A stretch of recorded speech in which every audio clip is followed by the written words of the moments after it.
Aquí la idea fue ser partícipe de una investigación que se llevó puertas adentro, que hoy el espectador, el público, puede adentrarse, digamos, a los estudios más profundos que se le llevan a cabo a una obra y que por lo general son dentro de los laboratorios. Ir haciendo una especie de cosmovisión en los muros para que el público, de primera mano, si se acerca, realmente ve esto como dos radiografías. Pero estas dos radiografías van a tener una explicación muy pormenorizada en este muro. No nada más eso, van a tener unas tablas que se pueden tomar y que dan la explicación absoluta de cada uno de los pasos que se ha dado en el color. Hay unas frecuencias, si ustedes pueden ver, de fibras ópticas, precisamente que van descubriendo y revelando todos los pormenores de la composición. Así pues, el público se puede adentrar en la lectura de toda esta aventura a través de la explicación muy pormenorizada que se tiene de cada una de las obras seleccionadas. Es decir, estamos conscientes de que no es un lenguaje común para el visitante y es por ello que de manera muy didáctica se tienen las explicaciones en estas cédulas gráficas para que se vaya con tiempo, que no se sienta presionado y que vaya entendiendo cada una de las técnicas que se aplicaron. Por ejemplo, se puede ver la madera, pero la composición de la madera. ¿De qué madera estamos hablando? ¿De qué tipo de madera estamos hablando? ¿De qué época? ¿De qué siglo? ¿Qué le ha sucedido a la madera? ¿Ha perdido consistencia? ¿Qué ha sucedido con la pintura? También se puede ver, porque acuérdense que todo, como les comento, es orgánico. Entonces, pues va trabajando a través del tiempo. Lo que es extraordinario es darse cuenta de que dentro del paso de los siglos, las obras escogidas están en muy buena salud. Creo que esta exposición tiene la finalidad de transmitirle al público que los museos no solamente son salas de exhibición, no solamente son gabinetes de maravillas, son también puntos de encuentro para la investigación y la vida académica. Hay detrás de las exhibiciones y de las exposiciones todo un cúmulo de investigaciones y de búsqueda de temas, de siglos, de corrientes artísticas, y en este caso es fascinante darnos cuenta cómo el riquísimo acervo de San Carlos para los estudiosos cumplió con todas las expectativas, es decir, descubrir, como lo he dicho anteriormente, que cada obra tiene una personalidad, cada obra tiene un misterio, cada obra es única y cada obra le puede transmitir al público a través de este estudio cuándo fue pintada, en qué siglo, qué técnicas se utilizaron, si hubo deterioro, si hubo restauraciones anteriores, si fue hecha sobre qué, sobre madera, sobre lámina, sobre papel. Es decir, es realmente ir quitando las capas de los telones para adentrarnos al fondo. Una de las piezas no nada más se está dando cuenta de los colores originales que fue perdiendo a través de las restauraciones, sino que es muestra también de un pentimento. Entonces, la muestra es una muestra no muy extensiva porque hay mucha información de tipo tecnológico, académico. Es interesante decirles que hasta estuvo el Instituto de Investigaciones Nucleares involucrado en esta exposición.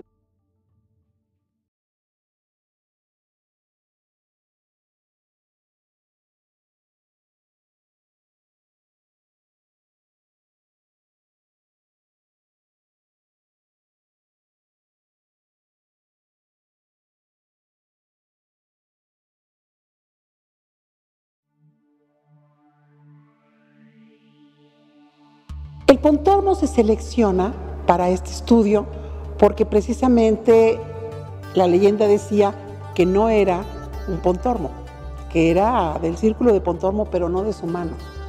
Y se llegó gracias a toda la tecnología de la fluorescencia de rayos X, de la microscopía electrónica, de la óptica, de la luz ultravioleta, a determinar que todos los factores que se pudieron ver por toda esta tecnología dan cuenta por los estudios de que sí es un contorno. Es decir, el tipo de tabla que él escoge, la composición, los detalles en los que hay una rectificación de la imagen, los faltantes en la obra, la cuadrícula que se puede ver en la otra imagen, todo da la certeza, porque es un pintor que ha estado muy estudiado en Europa, de que sí es de su mano, de que sí tiene absolutamente la factura, de que tiene la composición, de que la pictografía, o sea, los elementos que se extrajeron de la obra para analizarse, dan cuenta de que sí es una pieza de esta época, siglo XVI. Entonces, estamos absolutamente ciertos, gracias a toda la microfotografía y a todo el escudriñamiento que se hizo, tanto en la formulación, la composición, los colores, como todos los faltantes y toda la cuadrícula de la obra, que sí realmente corresponde no al círculo del artista, sino a la mano del artista. Esta obra magnífica del Pontormo, ¿por qué digo magnífica? Porque es un alumno, un cercano de Leonardo da Vinci. Sin embargo, ya estamos entrando a lo que va a ser el manierismo y nos podemos dar cuenta de por qué el manierismo, porque es una estilización de las manos, de las piernas, los movimientos de los dedos y el alargamiento de la figura. Está hablando de este paso del Renacimiento que desea superarse y llega a lo que va a ser conocido como el manierismo. Esta pieza es una de las joyas más preciadas de San Carlos y precisamente a través de todos estos estudios de microscopía electrónica, de microscopía óptica, de fluorescencia de los rayos X, se pudo ver la estructura interna.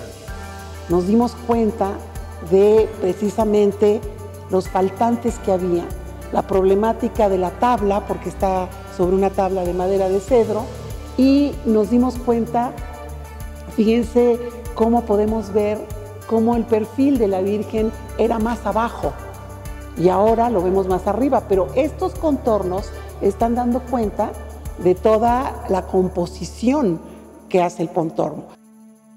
Renato González Melo, que es el director de Estéticas de la UNAM, me invitó a desayunar y al final del desayuno estaba con la doctora Arroyo y la doctora Bargelini.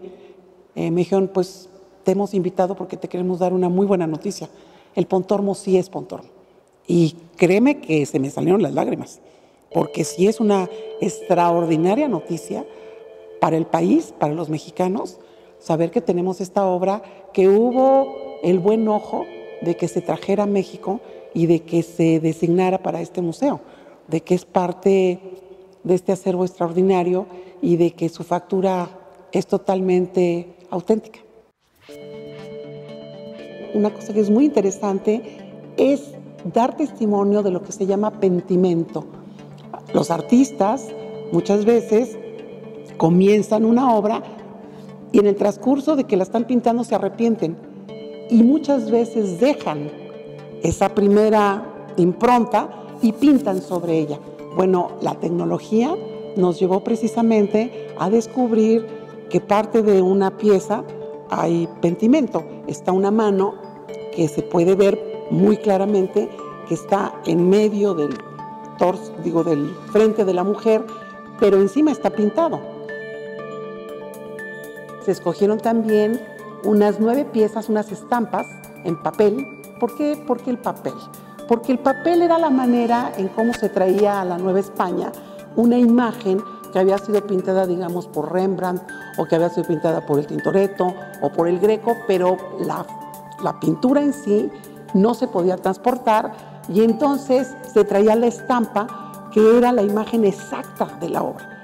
Esa estampa, una vez que llegaba a México, era pintada por los novohispanos, siguiendo la tradición académica, pero ya con la mano novohispana, y entonces es por eso que tenemos una obra de la profesa que da cuenta precisamente cómo se trabajaba con la estampa en las escuelas, en la Real Academia de San Fernando, que se funda aquí en 1795-96, se traen las estampas y las estampas sirven de modelo.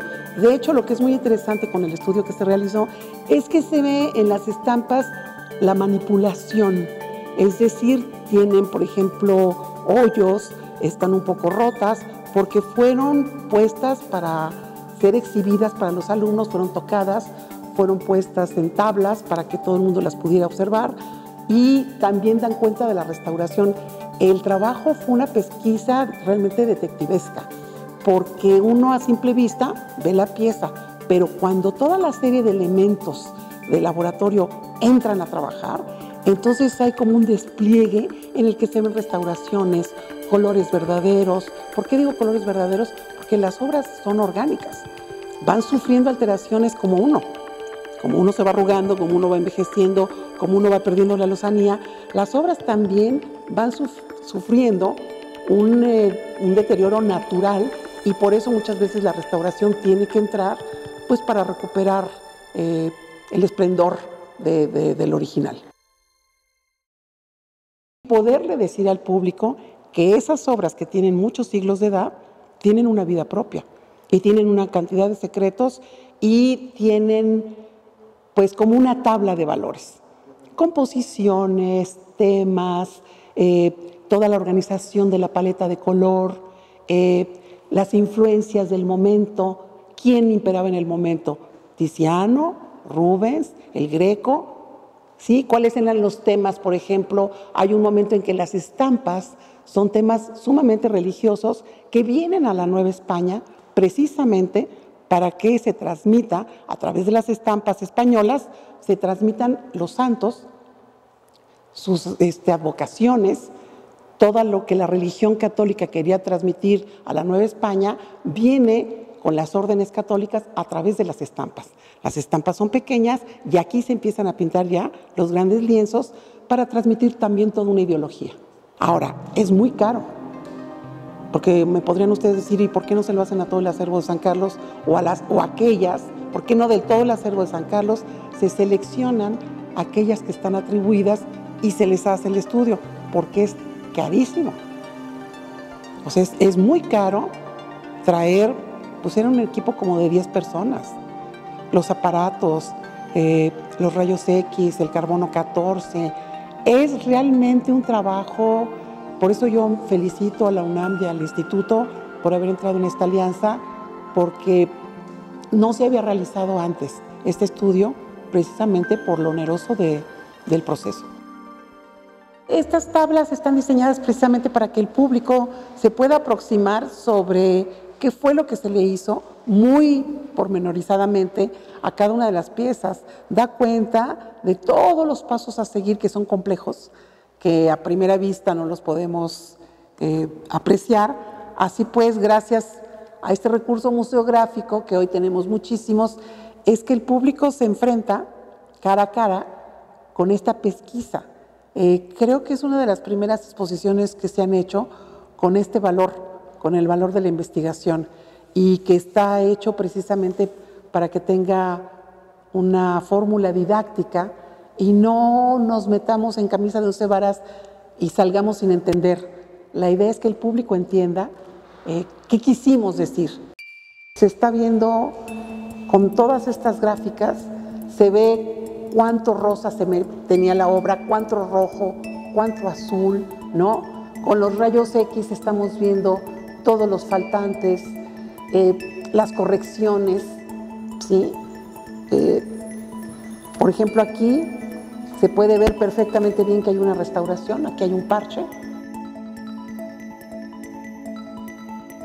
Por lo general, uno ve la obra ya terminada, pero ¿qué cantidad de elementos fueron necesarios, aparte de la sensibilidad, de la inteligencia, de la transmisión de la verdad? Porque lo que trata el arte, así como la literatura, es de transmitir la verdad. Por eso, cuando está uno frente a los grandes maestros, uno se conmueve. No es lo mismo cuando está uno delante de una pintura comercial o de una obra con falso contenido. Hay algo que físicamente no corresponde. Cuando uno está frente a una gran obra de arte, realmente hay algo que simbra, que impacta, que conmueve, o sea, no queda uno inerte. ¿Por qué? Pues porque está transmitiendo verdad. Y lo que tratamos de hacer con esta muestra fue precisamente hablar de la verdad. O sea, que cada una de ellas pudiera transmitir su verdad. Y por eso nos felicitamos, porque las obras escogidas son el éxito de la verdad.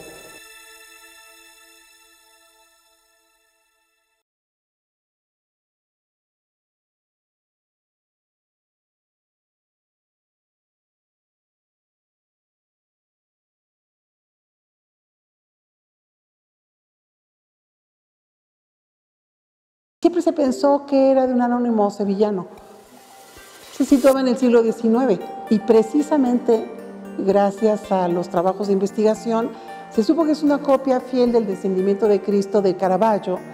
Caravaggio la pinta, digamos, en 1604 y la obra en México, que llega a México, es una copia de finales del siglo XVII, principios del XVIII. Así que recuperamos también una pieza que se pensó que era importante, pero no tan importante. Dentro de todo este cuerpo de investigadores llegó un investigador romano que cuando la vio y tomó una muestra, también nos dijo, oigan, pero ustedes tienen una joya extraordinaria en San Carlos. Entonces se procedió a hacer rayos digitales, luz ultravioleta, luz visible, para que por medio de una cuadrícula se fuera viendo punto por punto de la pieza toda la iconografía y la edad de la obra. Y entonces de pronto el instituto dijo, bueno, es tan importante que vamos hasta cambiarle el marco.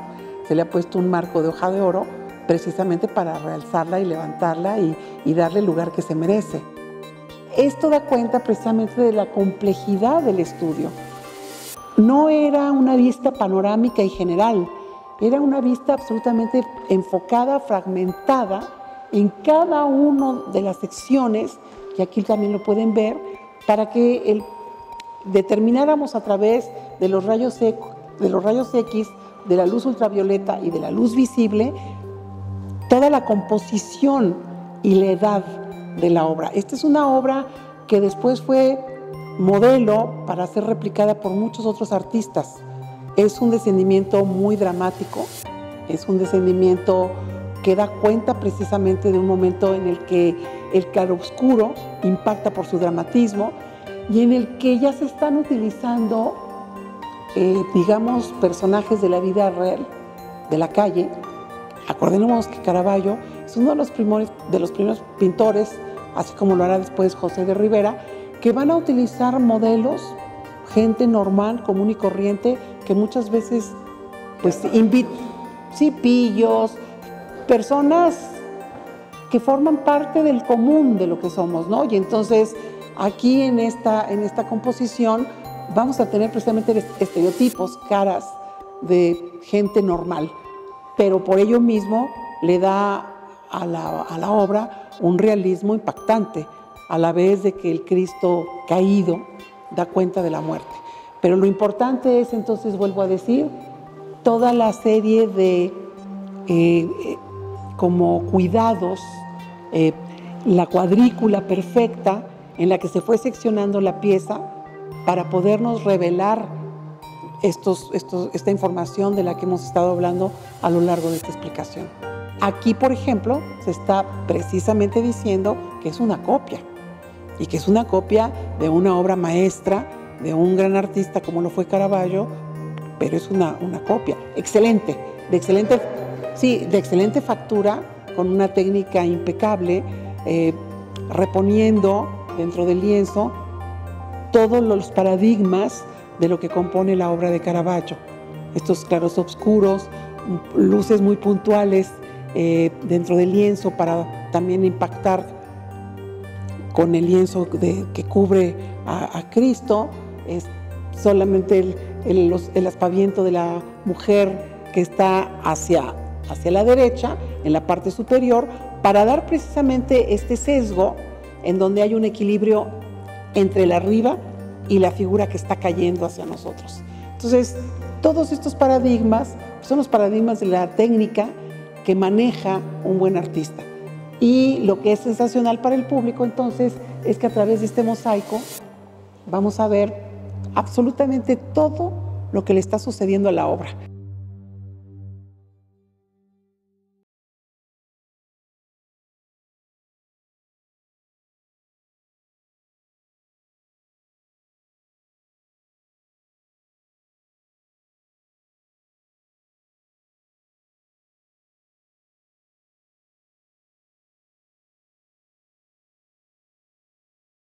En los años 70, no sé si tendrán en la memoria, hubo una inundación terrible en Florencia y las obras tuvieron que salir de los recintos de las iglesias, de los palacios, para rescatarlas del agua, de la inundación. Y en aquel momento la técnica que se impuso como instrumento de restauración fue aplicarles calor a través de planchas, precisamente para tratar de retirar la humedad. Por desgracia, esta instrumentación de restauración se hizo mundial y a pesar de que las piezas no hubieran sufrido la humedad, se utilizó ese rasgo, esa característica de restauración para las piezas. Así pues, esta obra de Peter de Kemperer, que es una de las piezas emblemáticas de San Carlos, las 7 virtudes, estas mujeres que están con el centro está la caridad y las 7 virtudes están rodeándola, bueno, pues sufrió una serie de alteraciones porque se le aplicó el calor de esta plancha. ¿En qué consistió la alteración?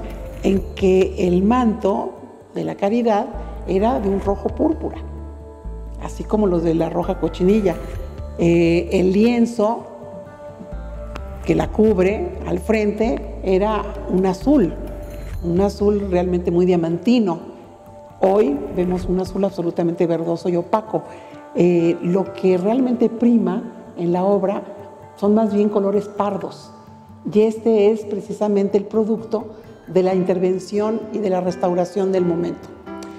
Nos preguntábamos si era válido volver a repintar para darle el color original, y los expertos nos dijeron que de ninguna manera, no se puede ni se debe. Finalmente, los errores también cargan, es como si uno tiene una mala cirugía, pues queda la mala cirugía, ya no hay tal vez marcha atrás. Entonces, esta pieza es precisamente muy emblemática en el sentido de lo que no se debe de hacer en la restauración. Por otra parte, tiene un rasgo muy fascinante, y es que aquí es donde está el pentimento. Es decir, en un momento dado, el artista había decidido que la mano del niño iba aquí, posada sobre el pecho de la madre. Decidió ponerla abajo del brazo de la madre, pero dejó la mano aquí, que es absolutamente perceptible. Cuando se le aplicaron los rayos X y los infrarrojos, se vio de manera muy, muy contundente que aquí está la mano de la criatura. Entonces, aquí sí el público, a simple vista, va a poder ver la manita del niño que se trasluce en el cuerpo de la caridad. Y luego también en todos los estudios, la mirada estaba realmente colocada hacia la caridad, que es la figura central.